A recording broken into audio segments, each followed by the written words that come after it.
If you were a cyborg, would you want to know? Doesn't even make sense. If you were a cyborg, would you want to know? Oh, I see. Would you want to know that I was a cyborg?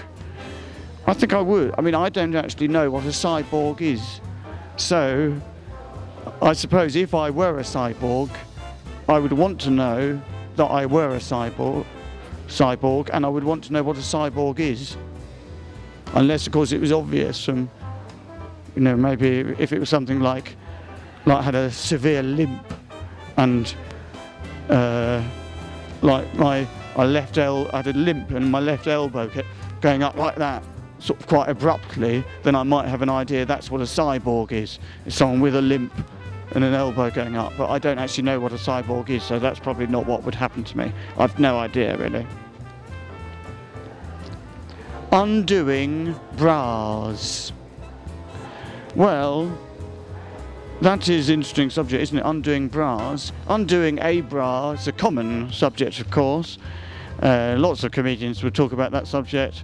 Oh, you're getting friendly with a lady, you need to undo her bra. Undoing bras, plural, is obviously much more unusual. That's in a situation where you need to undo multiple bras. Let's think about situations where you would need to undo several.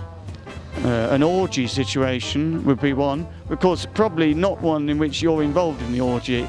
Maybe an orgy administrator.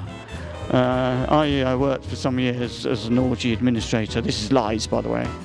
And when people came, I had to undress them ready for the orgy. And it's vital that you undo all the bras as quickly as possible, because what you don't want is for some people to get involved and then other people are still waiting for their bra to be undone, and then they have, the other people are sort of warmed up in the orgy, and then the other people, they're sort of cold.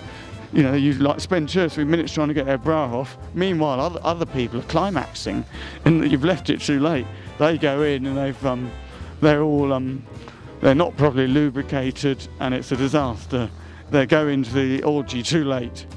Indeed, I mean, when I was an orgy administrator, after undoing the bras, I would enter the orgy myself, and there would be a very poor atmosphere because I was in there too late and I didn't know what I was doing. I was an administrator. I wasn't really suited to the action. I've just been fired as a comedian, but am now an amazing musician. What is the name of your band? Well, this is the sort of question that I fear. It's the sort of question you often get asked. It's like, it's a nightmare. This is the nightmare question for a comedian. It can happen like you're on a live TV show and they say, well, if you're in they say, would you like to be a musician, Paul? And you say something about it. Maybe something amusing, an anecdote. Then they say, what would be the name of your band? And you can see someone counting down 3 seconds to go, and you've got to think of a witty answer. Well, what's the name of your band? And you have to say something like Rubber Band, and then the camera turns off and you think, oh, what did I say that for? And you can just feel your career ebbing away. Luckily, that is not my answer, Rubber Band. My answer is Pomegranate Firing Squad. So anyway, that's my answer.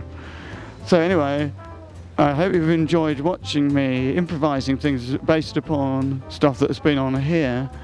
And that's all I've got to say, really. I've been Paul Foot speaking to you. And I would like to conclude by saying goodbye and the gym.